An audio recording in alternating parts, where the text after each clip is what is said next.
Very good morning to all of you.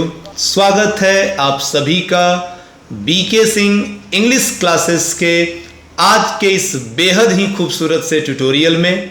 और dear students, ये अब तक की सबसे बेहतर क्लास होने जा रही है।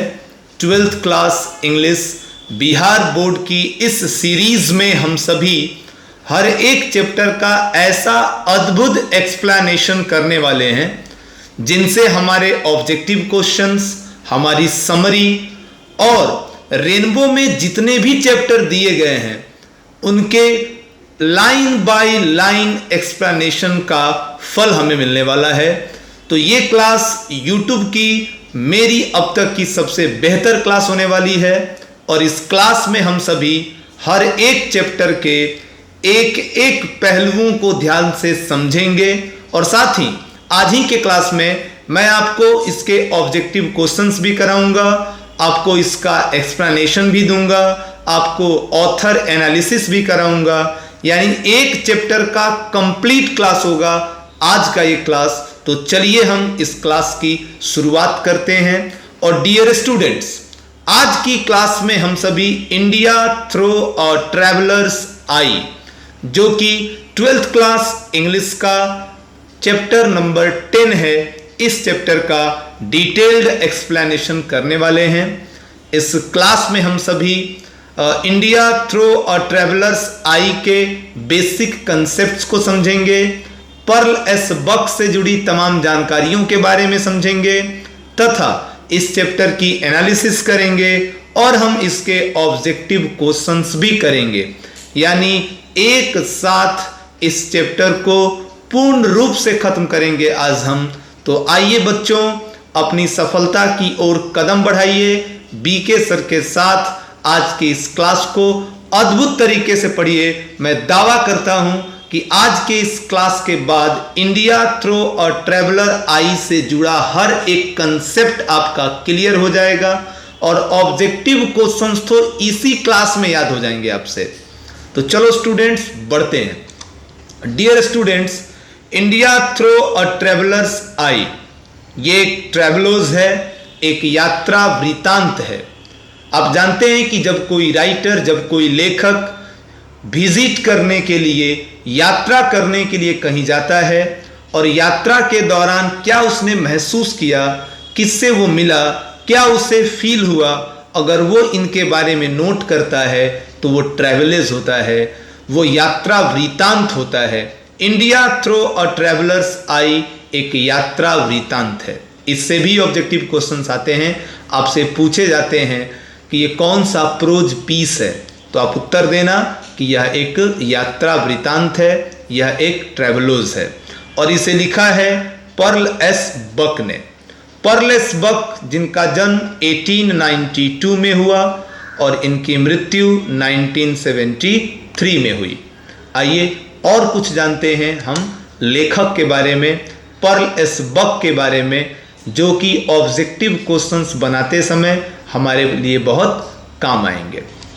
स्टूडेंट्स, पर्ल एस बक का जन्म जून 26, 1892 में हुआ और उनकी डेथ 6 मार्च 1973 को हुई। पर्ल एस बक अपने यात्रा वृतांतों, अपने ट्रैवलोज और अपनी मेमोरीज के लिए जानी जाती हैं, स्मृतियों के लिए जानी जाती हैं। उन्होंने बहुत सारी यात्राएं की और यात्रा करने के बाद उनका रिकॉर्ड भी किया, उन्हें अपनी बुक के माध्यम से पब्लिश भी कराया, जिसमें कि एक उदाहरण के लिए बता रहा हूं मैं।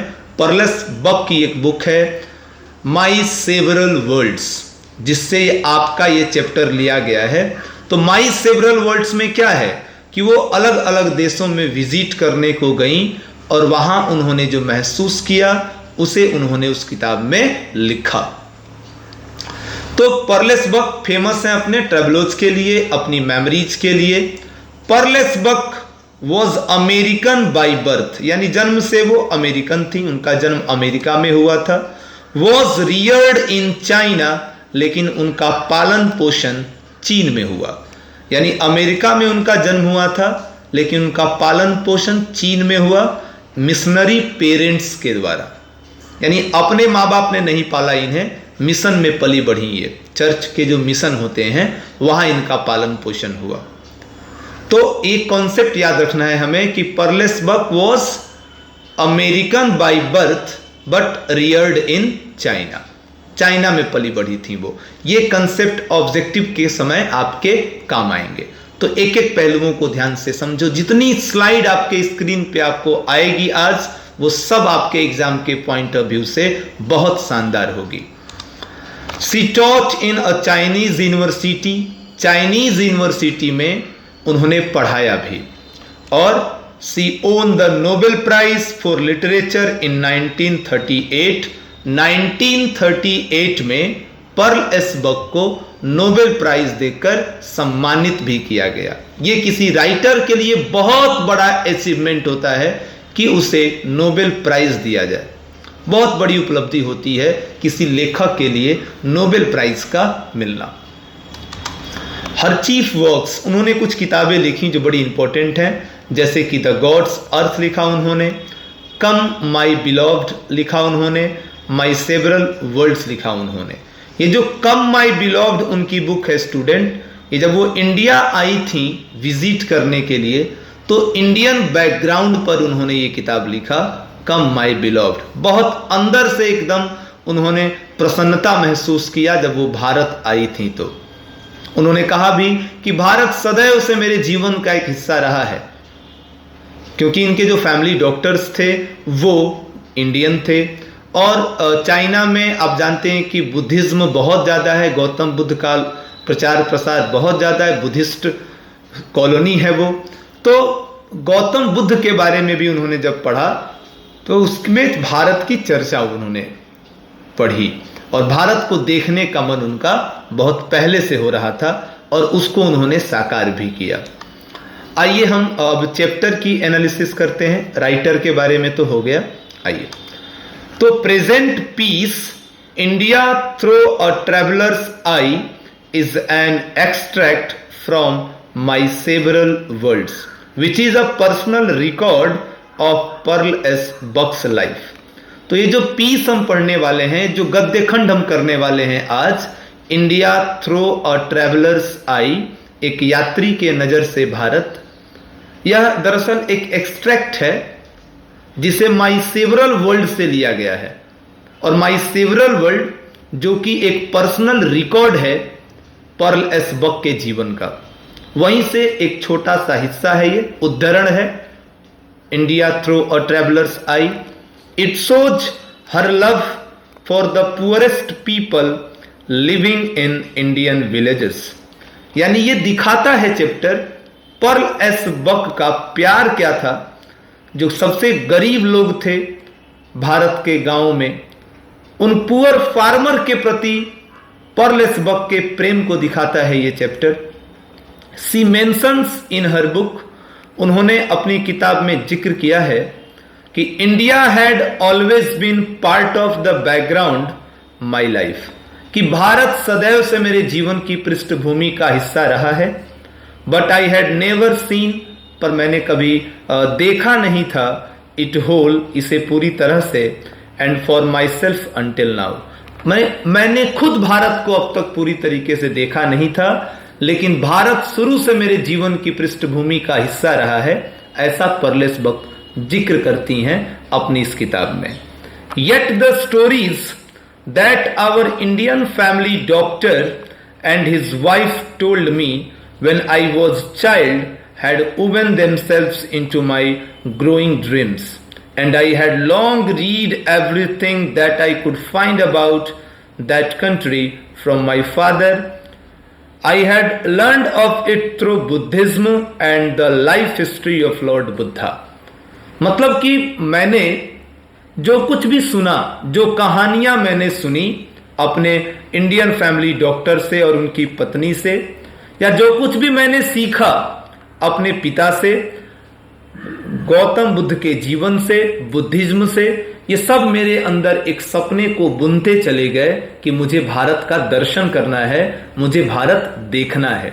चाहे वो उनके फैमिली डॉक्टर्स ने उनसे जो कहानियां सुनाई, उसने इन्हें प्रेरित किया कि भारत देखना है। इनके पिताजी ने जो बातें कही भारत के बारे में, उसने इनके सपने बनाए कि भारत देखना है।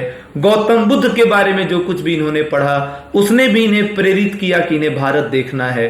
तो भारत में आने का बड़ा सॉलिड रीजन था पर्लेस बग का, और उसी सपने को पूरा करने के लिए वो भारत आई भी थी। वो भारत ताजमहल देखने, लाल किला देखने, दिल्ली की ताकत देखने या फतेहपुर सीकरी देखने नहीं आई थी, बल्कि वो भारत आई थी भारतीयों के बीच का संबंध कैसा है, वे कैसे एक दूसरे से बात करते हैं, ये देखने आई थी। वो भारत की संस्कृति को समझने आई थी, जिस संस्कृति को पूरी दुनिया सम्मान देती है, जो संस्कृति पूरी दुनिया में सबसे विकसित, सबसे सभ्य और सबसे विशाल मानी जाती है, उस संस्कृति को देखने आई थी Pearl S Buck Bharat. When did I go to India to see not the Taj Mahal, although I did see it any by moonlight, not Fatehpur Sikri, although I did see it, and not the glories of empire in New Delhi, although I did see them।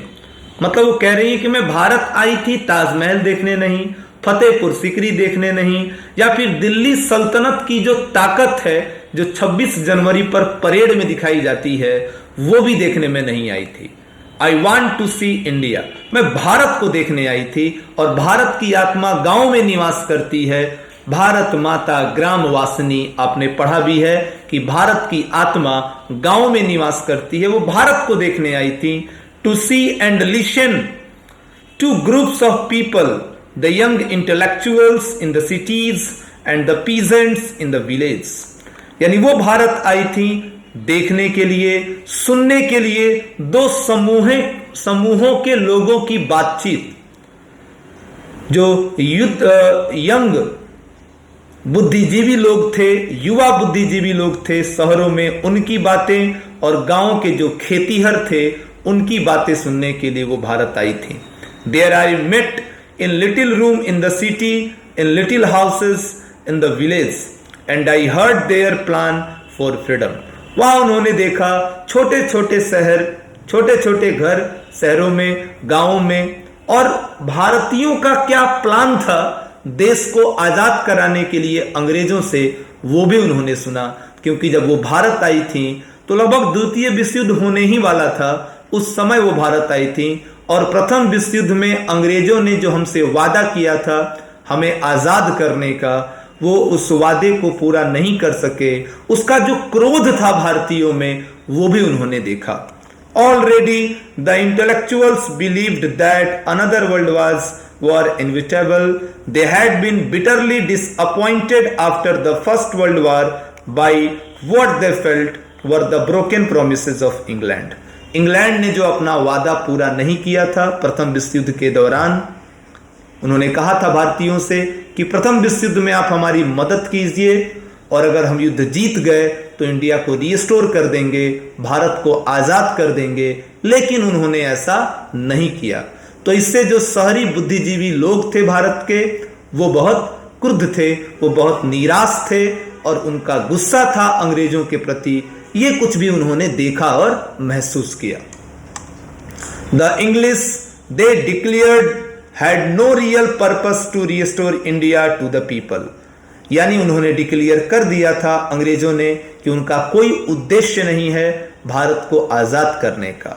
I could believe it fresh as I was from China, where the period of people's tutelage seemed endless and self-government further off every year। चूंकि ये China से थी तो ये चीजें पर वो यकीन कर सकती थी। When you are ready for independence, conquerors have always said to their subjects, etc.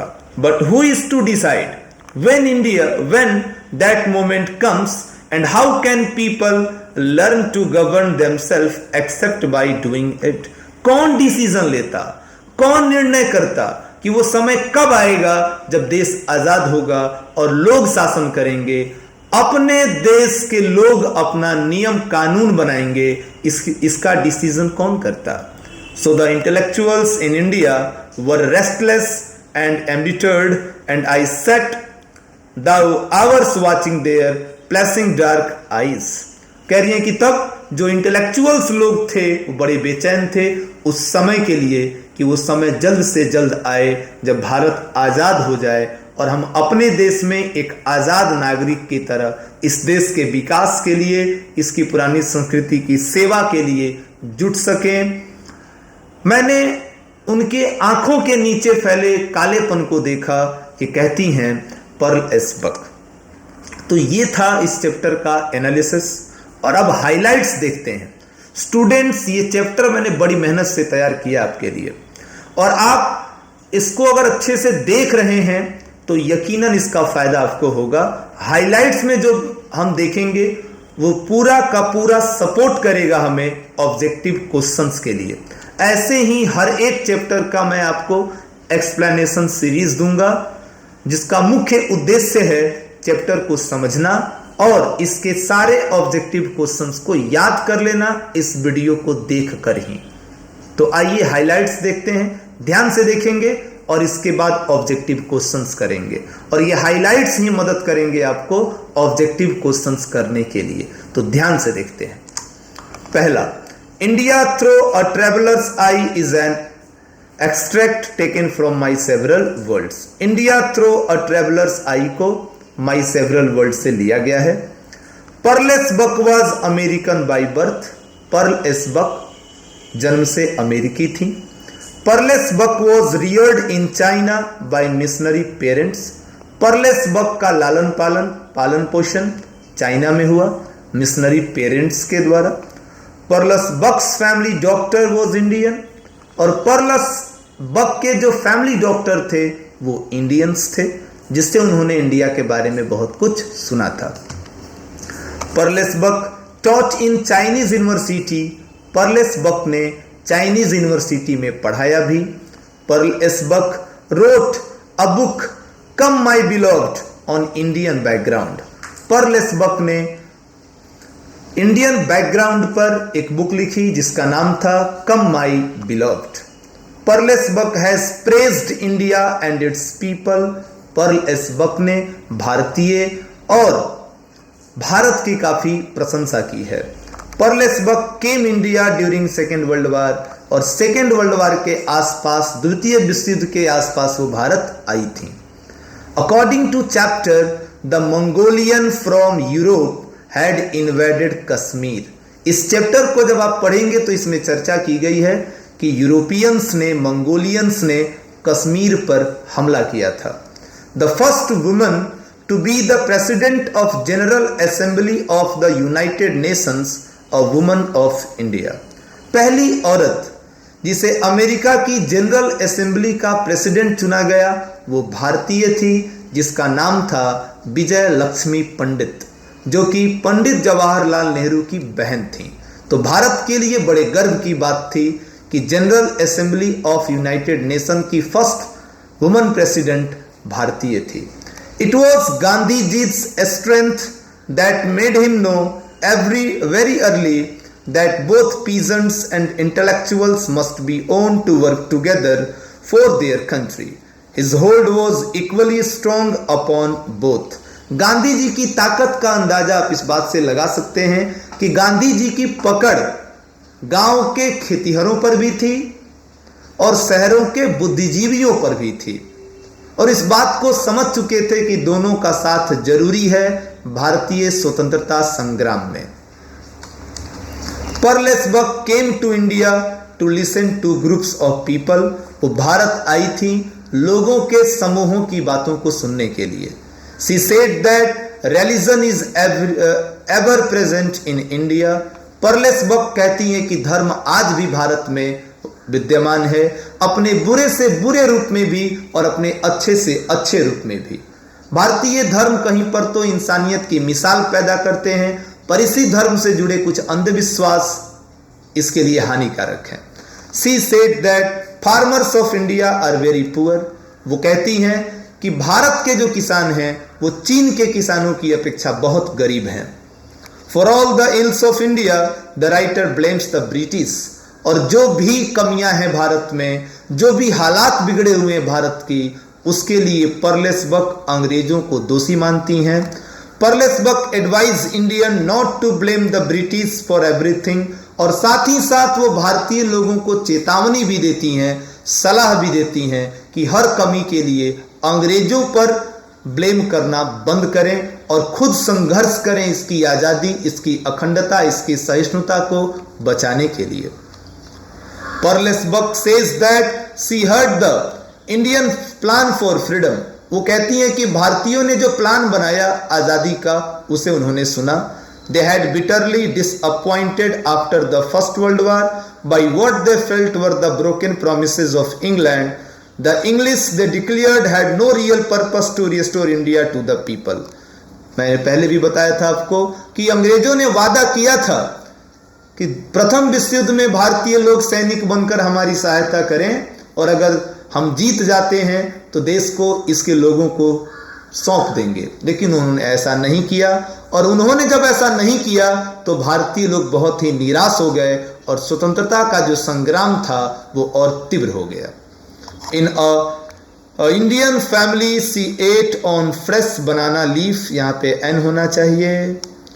In an Indian family she ate on a fresh banana leaf. जब एक भारतीय परिवार में वो रुकी तो उन्होंने केले के पत्ते पर भोजन किया जो उन्हें बड़ा अद्भुत लगा। अब बच्चों एनालिसिस तो हो गया, हाइलाइट्स भी हो गए। अब आइए ऑब्जेक्टिव क्वेश्चंस करते हैं। सारे ऑब्जेक्टिव्स आपको याद हो जाएंगे क्योंकि ये बीके सर की क्लास है जहां नो भौकाल ओनली स्टडी। तो स्टूडेंट शुरू करते हैं।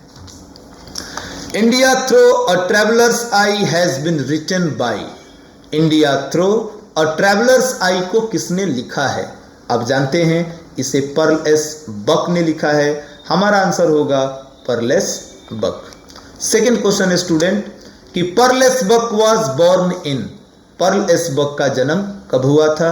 आपने इस चैप्टर को पढ़ा है और आप कमेंट सेक्शन में इसका आंसर देंगे। पर्ल एस बक की मृत्यु कब हुई थी? इसका भी आंसर आप कमेंट करेंगे। Pearl S Buck was by birth. Pearl S Buck जन्म से कहाँ की थी? तो जन्म से ये अमेरिकन थी लेकिन पली बढ़ी थी ये चाइना में। Pearl S Buck was reared in. Pearl S Buck कहाँ रियर्ड हुई थी? इनका पालन पोषण कहाँ हुआ था? आपने पढ़ा है चाइना में हुआ था। Next question, Pearl S Buck taught in which university. किस यूनिवर्सिटी में पर्ल एस बक ने पढ़ाया था? तो चाइनीज यूनिवर्सिटी में उन्होंने पढ़ाया था। Pearl S Buck was reared by. Pearl S Buck का पालन पोषण किसने किया? मिशनरी पेरेंट्स ने किया। Next, Pearl S Buck won the Nobel prize in. Pearl S Buck को नोबेल प्राइज कब मिला? आप सब जानते हैं स्टूडेंट्स, 1938 में मिला। और मैं चाहूँगा कि जितने भी चैप्टर्स हैं उसमें जो राइटर हैं उनको कोई ना कोई अवार्ड मिला है। कब मिला है, कौन सा अवार्ड मिला है, उसे जरूर आप याद करें, एग्जाम्स में काम आएगा। Pearl S Buck's family doctor was. Pearl S Buck के जो फैमिली डॉक्टर थे वो किस देश से बिलोंग करते थे? वो बिलोंग करते थे इंडिया से, वो इंडियंस थे। Pearl S Buck is an writer. Pearl S Buck कैसी राइटर हैं?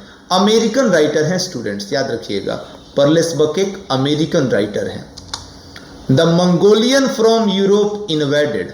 यूरोप के जो मंगोलियंस थे उन्होंने आक्रमण किया था कहाँ? कश्मीर पर आक्रमण किया था। मैंने हाइलाइट्स में आपको समझाया था। The young Indian intellectuals were disappointed with the. Bharat के जो युवा बुद्धिजीवी लोग थे वो किससे निराश थे? वो अंग्रेजों से निराश थे क्योंकि अंग्रेजों ने अपना वादा पूरा नहीं किया, भारत को रिस्टोर नहीं किया फर्स्ट वर्ल्ड वॉर के बाद।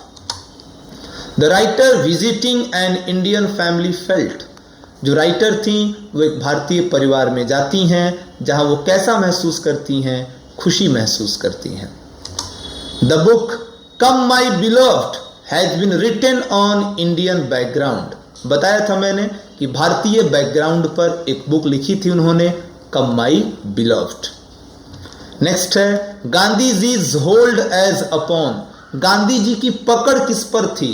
तो इंटेलेक्चुअल्स पर भी थी, खेतीहरों पर भी थी, यानी दोनों पर थी। आंसर हो जाएगा इसका both.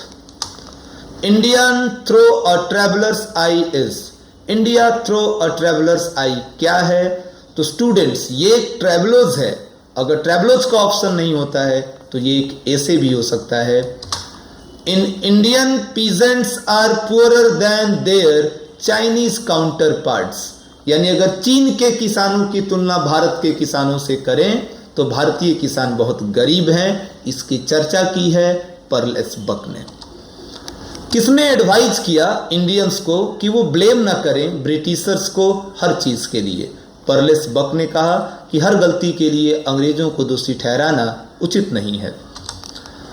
Who has praised Indian people and their life, भारतीय लोगों का और उनके जीवन की प्रशंसा किसने की है? पर्ल एस बक ने की है। The land between Bombay and Madras famished, इसकी भी चर्चा इस चैप्टर में हुई है।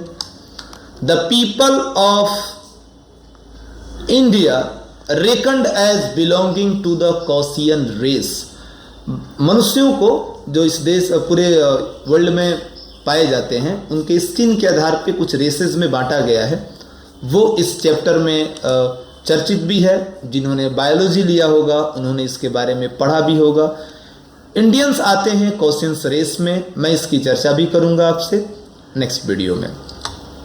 The president of the general assembly of the UNO is a woman of India. मैंने बताया था कि general assembly of united nation की जो फर्स्ट प्रेसिडेंट थी वो विजय लक्ष्मी पंडित थी, जो जवाहरलाल नेहरू की बहन थी, भारतीय थी।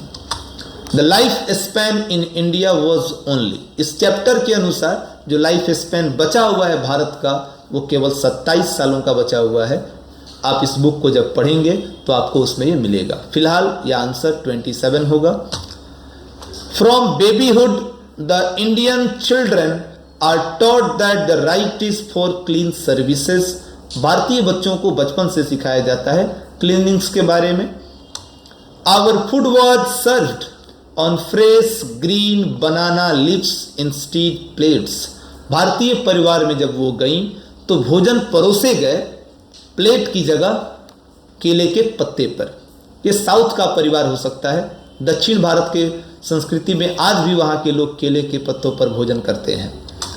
For all the ills of India the writers blame the British rules, सारी कमियों के लिए वो ब्रिटिश रूल्स को दोषी बताती है। Who has visited India to see and listen to groups of people, कौन आया था इंडिया में सुनने के लिए लोगों की बातों को? वो आई थी Pearl S Buck. Religion is every present in Indian life, भारतीय जीवन में आज भी धर्म विद्यमान है। Which type of prose piece is India through a traveller's eye, किस तरह का प्रोज पीस है ये? तो यह एक ट्रेवलोज है। ट्रेवलोज नहीं होता तो आप ऐसे का ऑप्शन टिक कर सकते थे। और लास्ट क्वेश्चन है, in the words of writer the most pitiable condition of the farmer was in India, लेखिका के शब्दों में सबसे दयनीय स्थिति भारतीय किसानों की है। ये कुछ क्वेश्चंस थे आपके लिए। थैंक यू वेरी मच, और हम मिलेंगे अगली क्लास में जहां हम किसी दूसरे चैप्टर्स का द अर्थ, जिसे H.E. बेट्स ने लिखा है, उस चैप्टर के हाइलाइट्स, उसके ऑब्जेक्टिव क्वेश्चन और उसकी पूरी एनालिसिस करेंगे। तब तक के लिए thank you students, thank you very much.